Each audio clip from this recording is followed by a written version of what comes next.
Ya, video ini merupakan video demo program yang kami buat saat melaksanakan kerja praktik di FishEffect.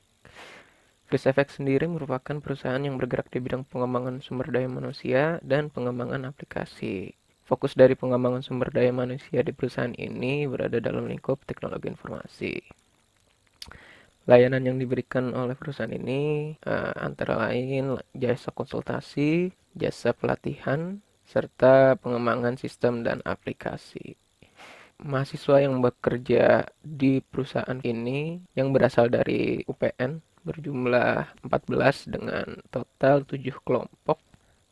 Untuk kelompok kami mengerjakan sistem untuk manajemen layanan konsultasi. Jadi layanan konsultasi ini adalah pendampingan dalam pembuatan proyek atau migrasi sistem teknologi informasi agar tetap sesuai dengan kebutuhan dan rencana. Di sini juga tersedia paket-paketnya. Kita langsung saja ke sistem yang sudah kami buat, office.fisheffect. Pertama kita harus login terlebih dahulu. Jadi user dalam sistem ini terbagi menjadi beberapa role, mulai dari klien, tentor, analis, admin, dan pimpinan. Untuk sistem yang kami buat hanya role admin. Jadi kita login sebagai admin terlebih dahulu.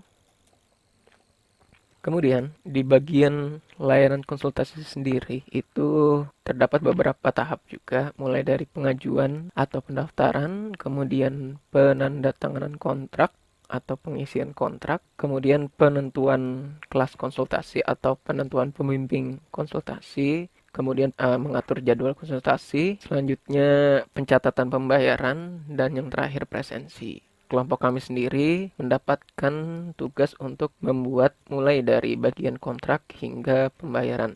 Saya akan menjelaskan sedikit mulai dari pendaftaran. Jadi di pendaftaran, seperti pendaftaran pada umumnya, pasti ada pelengkapan berkas-berkas dan kemudian dalam pendaftaran ini terdapat beberapa tahap, mulai dari pengajuan, pengisian berkas, kemudian berkas tersebut akan dianalisa oleh analis, apakah berkas perlu direvisi atau nanti berkasnya sudah diterima. Kemudian jika status pendaftarannya sudah menjadi penjadwalan berkas, maka kontrak sudah mulai bisa diisi atau ditandatangani. Kemudian kita lihat bagian kontrak. Tampilan pada kontrak itu menampilkan semua daftar kontrak ditambah semua pendaftaran yang statusnya sudah pada tahap penjadwalan berkas. Jadi ketika status pendaftaran sudah penjadwalan berkas, maka kontrak sudah mulai bisa diisi. Untuk status pada kontrak juga ada beberapa status. Yang pertama book, kemudian berjalan, dibatalkan, dan berakhir. Status book berarti kontrak sudah dibuat tetapi pelaksanaan konsultasi belum mulai dijalankan. Kemudian jika sudah dijalankan atau sudah terjadi pertemuan pertama, status berubah menjadi berjalan. Terus kontrak juga dapat dibatalkan. Ketika dibatalkan status menjadi seperti ini, dan ketika konsultasinya sudah selesai maka status kontraknya menjadi berakhir. Kemudian kita mulai dari pengisian kontrak, kita coba saja untuk mendaftar dengan keterangan kode peserta ini, nama Ahmad Hilmi, dan nama proyeknya. Kita mulai pengisian, submit kontrak, kemudian memilih paket, kita pilih untuk Sans saja, kemudian kita pilih untuk resource-nya yaitu misalkan saja desktop, kemudian basis aplikasinya sistem cerdas, kemudian kalau perusahaan memberi diskon juga kita tulis diskonnya, misalkan 100.000, kemudian mengupload file KTM atau ID card, misalkan saja ini, open, kemudian simpan. Muncul notifikasi data berhasil ditambah, kemudian kontrak yang sudah diisi statusnya berubah menjadi book.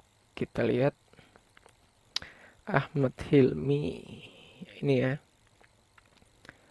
status sudah berubah menjadi book. Kemudian kita lihat detailnya. Ini merupakan tampilan detail dari kontrak yang sudah dibuat sebelumnya. Kemudian karena statusnya masih book, maka pengeditan atau perubahan dalam kontrak masih dapat terjadi, atau ketika kita ingin membatalkan kontrak juga masih bisa dilakukan. Misalkan saja kita edit untuk perubahan resource-nya. Misalkan saja menjadi web. Simpan. Kemudian data berhasil disimpan. Misalkan saja kita batalkan kontraknya. Maka status kontrak yang sebelumnya book menjadi dibatalkan. Mungkin juga si admin salah klik button. Jadi untuk kontrak yang sudah dibatalkan masih bisa dipulihkan. Dan status kontrak berubah kembali menjadi book. Lanjut, ketika konsultasi berjalan juga kemungkinan ada beberapa biaya tambahan. Salah satunya misalkan penambahan pertemuan. Kita coba masukkan satu pertemuan, kemudian deskripsinya pertemuan tambahan. Misalkan jumlah biayanya 200.000. Simpan. Maka biaya tambahan dari kontrak ini sudah ditambahkan. Kemudian kita bisa mengedit atau menghapusnya. Untuk mengedit, misalkan kita edit jadi 300.000, tambahan, simpan, atau kita hapus. Ya, seperti itu, kemudian kembali. Kemudian untuk status kontrak yang sudah berjalan, kita bisa mengakhiri kontrak tersebut. Misalkan saja untuk yang ini. Kita akhiri kontraknya. Statusnya berubah menjadi berakhir. Mungkin juga si admin salah ngeklik button. Jadi untuk status kontrak yang berakhir masih bisa dikembalikan menjadi berjalan atau dilanjutkan kontraknya. Status berubah menjadi berjalan kembali. Itu untuk kontrak konsultasi. Kemudian langkah selanjutnya penentuan pembimbing konsultasi atau penentuan kelas konsultasi. Pada tampilan ini ditampilkan daftar seluruh kelas antara klien dan juga pembimbingnya. Kita tambah aja untuk klien yang sudah kita tambah kontraknya tadi. Ahmad Hilmi, kita pilih tentor. Misalkan Heru Susilo, simpan.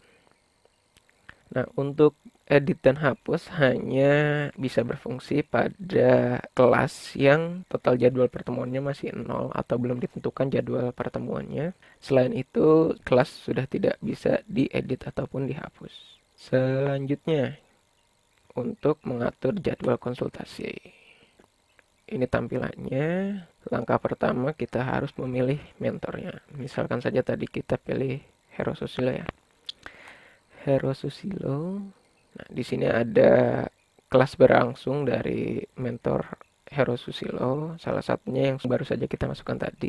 Untuk menambahkan jadwal, kita tinggal pilih salah satu sel dalam kalender ini, misalkan saja untuk tanggal 18. Kita klik, kemudian kita pilih untuk Ahmad Hilmi, misalkan mulai jam 10 hingga jam 12. Simpan. Nah, jadwal sudah berhasil ditambahkan, atau ketika kita ingin mengubah jadwal, kita dapat melakukan drag and drop. Misalkan akan diubah menjadi tanggal 19. Untuk mengedit juga bisa dilakukan dengan cara mengklik salah satu event dalam kalender, kemudian kita isi form editnya. Misalkan mulai dari jam 11 hingga jam 13.00. Simpan. Nah, jadwal berhasil diubah, atau kita dapat menampilkan dalam tampilan per minggu maupun per hari. Di sini kita juga bisa mengubah jadwalnya, misalkan kita mundurkan untuk menjadi hari Rabu pukul 12 sampai selesai. Nah, jadwal berhasil diubah. Atau ketika kita ingin menghapus, tinggal mengklik salah satu event dan pilih hapus. Yakin hapus? Oke. Jadwal berhasil dihapus. Oke.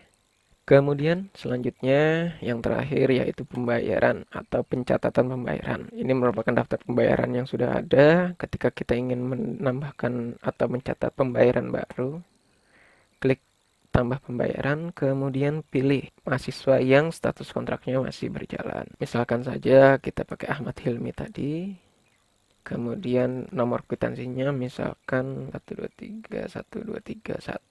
Tanggal pembayaran hari ini, jumlah pembayaran misalkan 1 juta. Keterangannya pembayaran pertama misalkan, simpan. Pembayaran berhasil ditambahkan. Kita juga dapat menghapus atau mengeditnya. Untuk mengedit tinggal klik button ubah. Misalkan saja ternyata tanggal pembayarannya salah, kita ubah jadi tanggal 16, simpan. Data berhasil diubah, tanggal sudah berhasil diubah. Atau kita dapat juga menghapus jika terjadi kesalahan dalam pencatatan. Apakah Anda yakin? Yakin, hapus. Data berhasil dihapus dan catatan pembayaran hilang dari daftar pembayaran yang sudah ada. Mungkin itu aja presentasi program yang kami buat. Kurang lebihnya mohon maaf. Wassalamualaikum warahmatullahi wabarakatuh.